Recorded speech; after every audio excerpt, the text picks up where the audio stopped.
Félix Tshisekedi, accompagné d'une grande équipe gouvernementale, a pris part à un culte hier dimanche à l'église du pasteur Grace Coutinho, ministre de la Jeunesse. Total.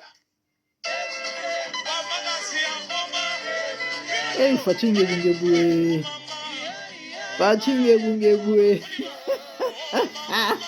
Hachaga Bungebue. Allô bien. Zuko, ne Fachinge Bungebue na zabe Lisumu. Et puis si vous levez les pour vacances, oh, mais qu'est-ce que ça me là, non? Il y a un problème.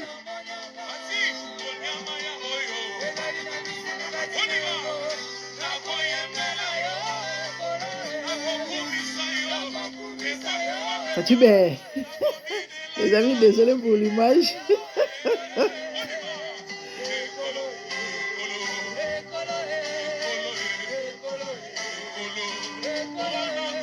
Fatibé. Non, c'est grave. Fatibé,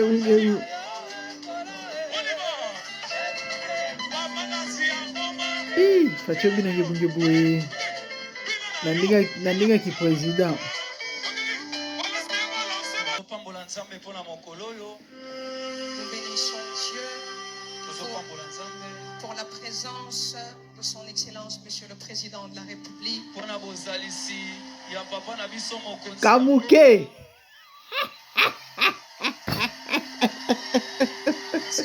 Bishop Elisa Libova. Merci beaucoup, Excellence, pour votre présence. Que Dieu vous bénisse abondamment. Amen. Dieu vous bénisse abondamment. Nous bénissons la présence de la Première ministre.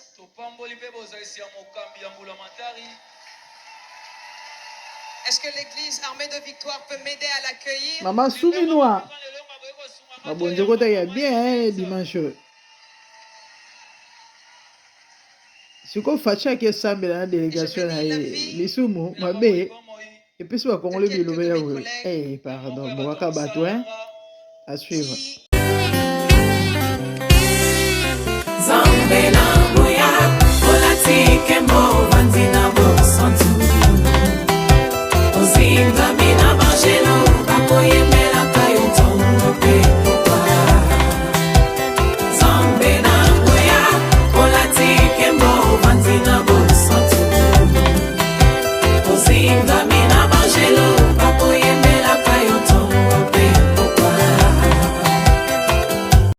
MDG TV, une chaîne Wint pour la cause de Christ.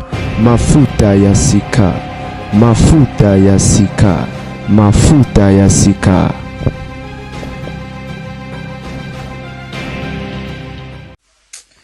Bote bandeko bolingo, boza bien certainement lelo molone yenga kande bomona naza kolemba mais nkolo basanto soko lobite so sali songi to zéro. To chite na de masolo ya basantu ya liboso ezali Fatibé akena lelo osambela na armée de vainqueurs et ezali na armée de vainqueurs hein? Armée de victoire, vous comprendre. Et na église epai mama ministre ya jeunesse akokamba et excellence grâce Emi Coutinho akendaki yeta zaki accompagner na ba oya e mama Soumino parce na pointe ayo sambela nzambe epesi esengo komona mokonzi mboka ake kosambela mais epesi pe bilobela bino boyebi congolais aza muto bilorbish epesi bilorbish epana ba congolais misusu oyo bazaka bato bilobela bino bi congolais muto bilobela balobi distraction mais président ke kosambela siko distraction par rapport à quoi Fatita azwaka bokonzi sika toyebi chaque dimanche banda kokenda na Philadelphie. Chaque dimanche Fatita okenda na Philadelphie ko prier. Oka cortège oka bato bazokama mais président so banga te. Siko lelo so akiko sambela asepela ke ngoyangana na bandeko ya armée de victoire et pas na mama ministre ya jeunesse grâce Emi Coutinho en quoi il faut déranger. Facha ina o prier fachi betora ne bo mona ana mwana nzambe kanyu sa to mon mabolo kolo a ku misanza pa pese bokonzi. Fazo recommander entre les mains de Dieu. Les mains de Dieu. Les mains de Dieu. En fait, au Congo, c'est tout le monde qui prie, hein, apparemment.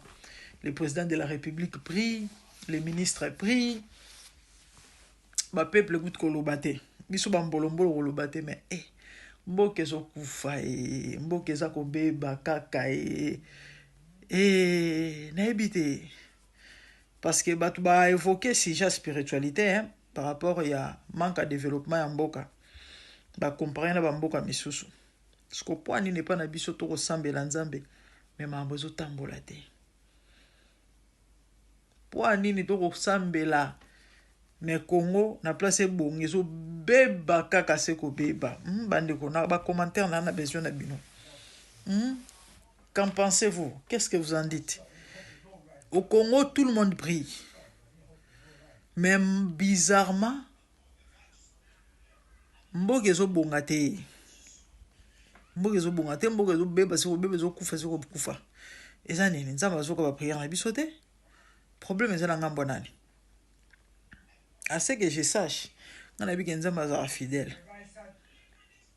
De souin nzamba za juste, souin nzamba za fidèle, souin nzamba za sans péché. C'est que fa ezane na ngambo na biso.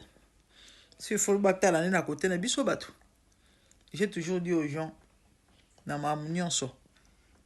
Et à la part de Dieu, il y a aussi la part de l'homme pour votre information. Pour na bato yo bakanisa ke lo le ofunga manzamba kiti ayo bongisa Congo, détrompez-vous. Nzamba rendra possible ou cause impossible, facile ou cause difficile. Et o mutoko sala te inde asala mais o mutoko sala Dieu ne le fait pas pour na bato boyebite. Nzamba sala oyo mutoko sala te o mutoko sala nzamba sala te. Oza makokia ola mwana tongo parce que oza jeune oza na nzoto makasi oke luka musala oke ndara boulot à chaque fin à mois ba fouti mbongo wana eza responsabilité na yo. Dieu ne le fera pas ta place. Oza fainéant la rapongi balinga bazo bosser dire yo kuna ozozela lo le fungo mambongo ekita ekosalema raté. Dieu ne fonctionne pas comme ça. Déjà nzamba linga ba fainéant te pour moi za fainéant. Donc chers Congolais, boye ba osala la part des choses parce que na moni batou balobi makamba nzambe bamshu bafingi bamshu balobi ke mindele ba yokosa biso na Bible tala ndenge lelo oyo babebisi mitu ya peuple mobim ya tout un peuple ono ya nzambe eloko ezate bana ko sambela changement ezalaka te na ba président ba ko sambela memboke ezokufa.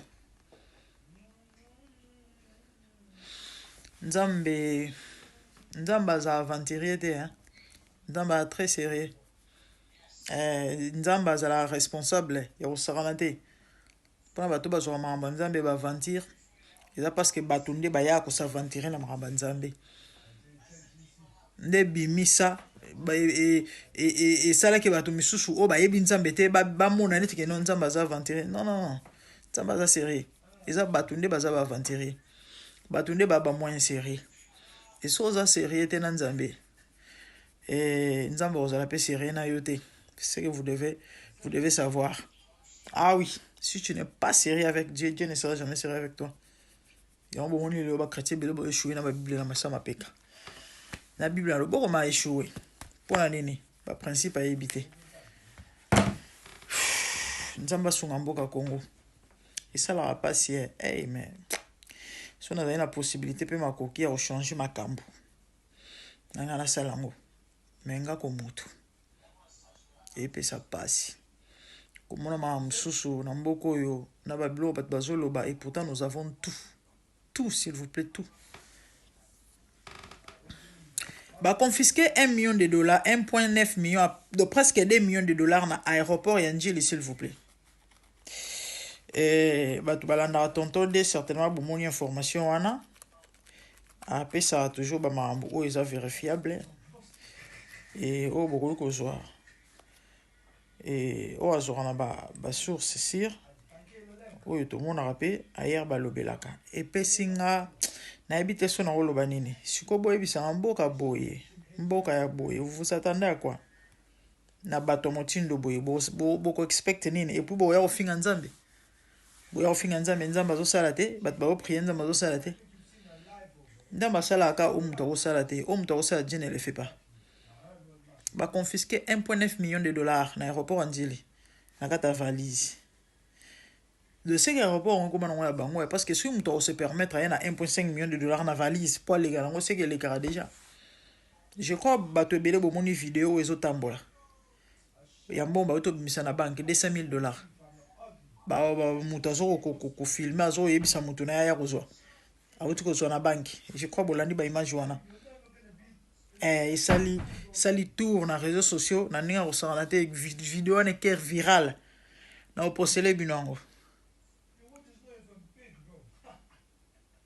individu mo wake na banque abimisi plus de $200,000 na yebite so kopa nini basalaki ya zo benga bato na yo basalaki kopa wana baya kozo ba part na bango et lelo na aéroport Anjili lelo dimanche le 22 bakangi 1.9 million de dollars. Monsieur le ministre de la Justice a lui confisqué mbongo wana et puis à mettre en garde bato o ba salaire ba kabola mbongo wana illégalement parce que tu ba ja pas pambaneza la mingi non a lui à mettre en garde à lui et ba sala ba mekate quoi ba mekate et sinon te ozala mabe siko boye bisanga mboka ya boye vous attendez à quoi nzamba osaneti nini nzambe osaneti nini na mboka ya boye ya ba irresponsable na niveau yo bat ba otambola na ba millions ya ba dollars na ba saki ba uti nango wapi embongo ngo ya nini pandake bat bazo kufa banzala pandake bana bazana ba balabala na bana ba 2 ans pandake Kisasa capitale s'il vous plaît et comme on est poubelle nkelande ngono ko chalo ko wapi insécurité n'en parlons même pas donc au Congo elo kama ya bien zate nyonso ya mabe nyonso ko beba nyonso ya ko bandela et motune eza ba responsable ba osa nini ba ministre musana bino nini. Vous faites quoi? Ba poste bozwa wana bozwela yango nini? E bosala ka nini na ba poste wana? Mais bon mitema mabe niveau mitema mabe na bino fort lukela nkombo mususu parce que déjà ça ya bato normal te. Apparemment c'est comme si bozasu na ba ame te bozasu na ba mitema ya bato te parce que muto ata sambela kate ndenge nzamba kelela muto bo moto ezalaka na kati ya moto esalaka moto azalaka na sentiment ya mawa ayoka soni do so moni mutu na mokili ya bato ayoka asumu soni te ayoka asumu mawa te seka za sumu moto te nde ba autorité tona ba ona mboka Congo do baza bato oyo c'est la famille vous allez bien certainement moi ça va par la grâce de Dieu la mifana ye na vidéo oyo ko pesa message oyo ya marape à passi ceux qui beaucoup partagé vidéo s'il vous plaît les vidéo de sensibilisation et comme il a bakondi mboka ministre de santé ministre de la justice premier ministre très important pourquoi simplement parce que bangonde ba ministre to ba responsable ya ba marambo mingi surtout oyo tolito lobela awa donc ezo senga il faut bazwa ba mesure moko esengeli année passée je me rappelle likolo kaka ya ba manque ya ba prise en charge ya ba hôpitaux ebele et ça là qui to bungisa bandeko ebele je crois to monaki na réseaux sociaux ba vidéo na ba photo ya bandeko ebele et ça là qui tour il y a ba mère de famille batiki bana ya msu bagende ko bota ya ba jeune machin ba ndeko ba transfert ba ndeko salema et motoko min hôpital boye prise en charge à malonge ezate suivi ezate babo yamba pona ba raison ezanga mutuna makolo moto akufi et du coup toyokaki na news na mona ki on peut pas tonto de ministre alobaki ke ba makambo oyo bazwi yango sérieux et que se répéter te soki boke na hôpital et que hôpital eboko yamba bino ou soit négligence, voilà, négligence mo esalemi na niveau hôpital esali ke causer perte ya vie. En tout cas hôpital ezala poursuivi, hôpital ezala poursuivi, mais apparemment mamba ba kondia mboka balobaka ba salela rango te, de c'est comme si ba ya aka lobi eloko to pe likambu et pour nous sepelisa batu. Et puis après, bon, ezaka elobama ina onka po elobama. Parce que baka et continuaka, mais réaction mon côté. Bandi on a qui mana qui passe. Dans un message au lobby na butu. Ba bisinga la voix de 100 voix maman, ta problème est comme eli biso yango. Bandi ko na leli na kokite ma emission bimingai. Ba bébé obozo mona wa kitoko bano yo. Ba botami na 7 mois. Bazali ba triplé. 3 jolis bébés. Garçon moko na 2 filles. Babotami na hôpital soki la jolie sona bosanité elo moko ya jolie. Eza na mombele. Et sali que certainement hôpital eza pendant la condition et il y a gravité certainement eza ya monene te ba saleli bango lettre transfert bino boyebi.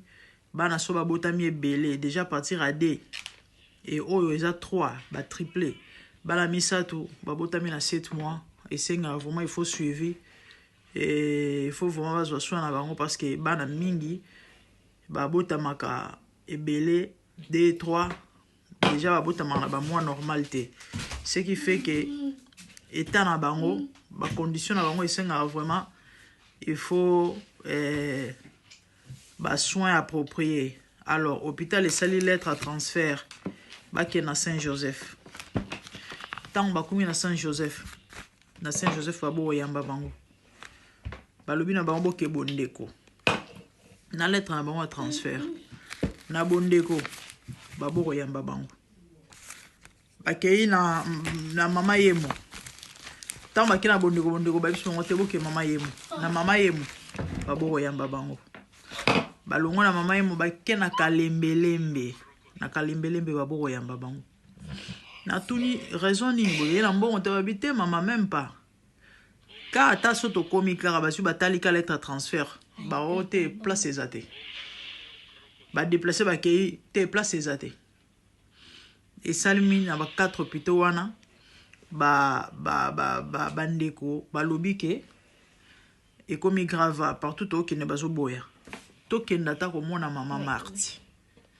Comme maman Marthe a sunga bato belé, a celle biso ta lettre na délégation ata ya mutu moko oyo ba ko mona que non effectivement ezali ba benga ngonini ordre outil et pas ya autorité to pe mutu monene mukonzi ba yamba biso parce que to suka wapi.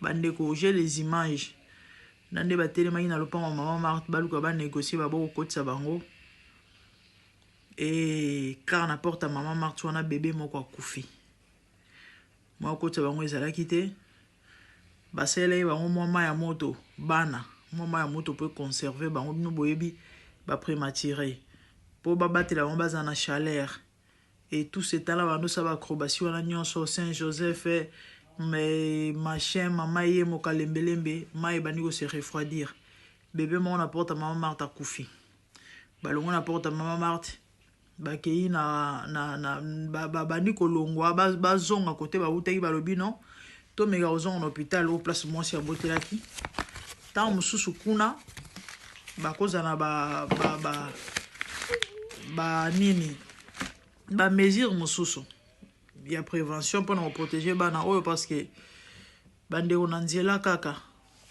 mususu akufi ti na suka nango ya suka kufi 3 bébés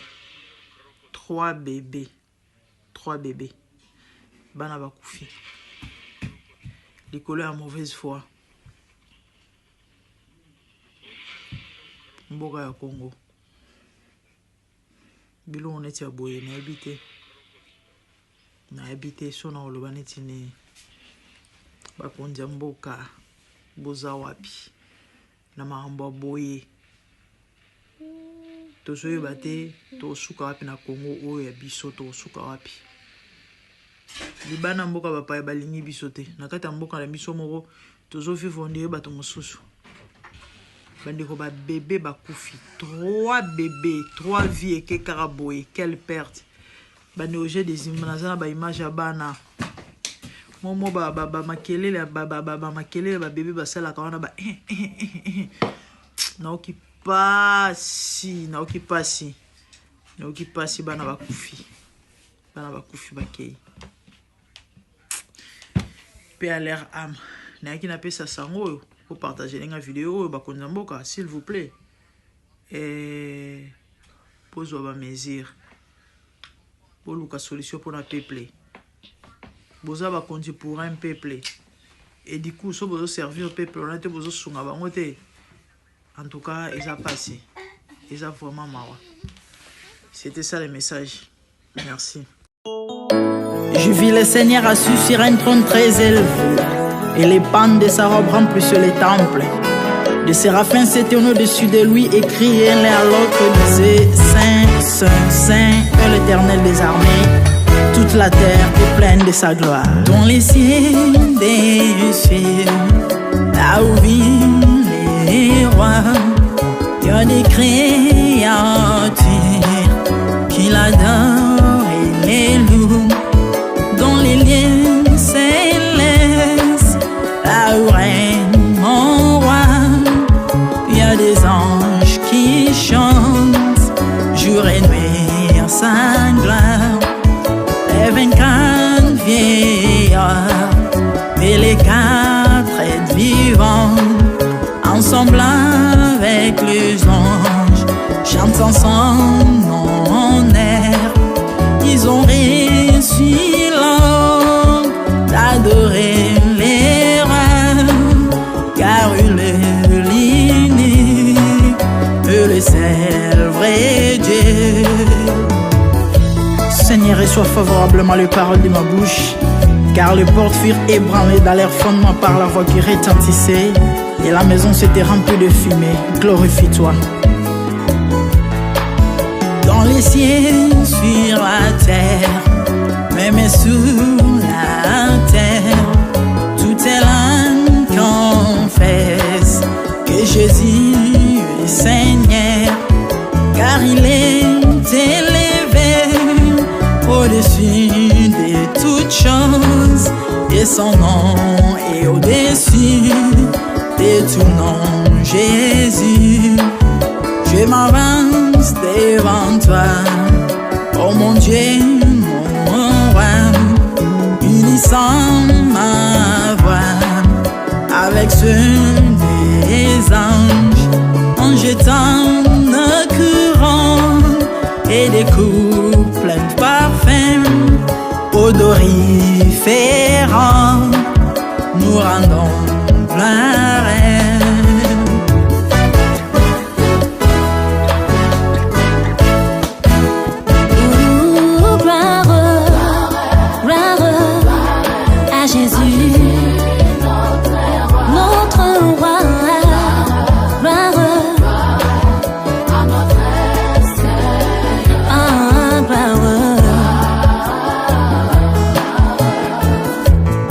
Chantons gloire à Jésus.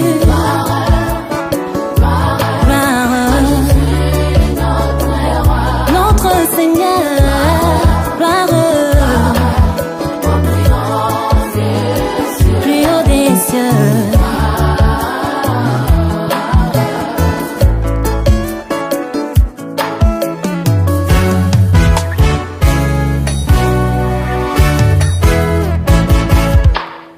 Il est beau d'annoncer les matins ta bonté. Voici mon sacrifice, la louange de ma bouche, les fruits de mes lèvres qui confessent ton nom en poussant des cris, car tes œuvres sont grandes. Viens voir un jour dans ta face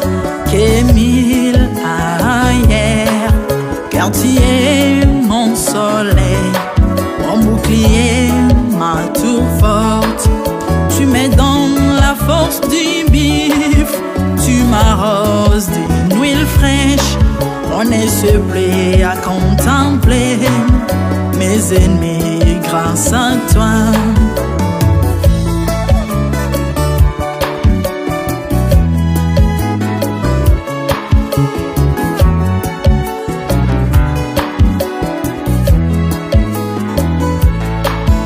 Je prospère dans tes parvis, je porte des fruits, même dans ma vieillesse, plein de sève verdoyant, comme le palmier les justes croissent, et s'élèvent comme les cèdres du Liban planté dans les jardins de Dieu.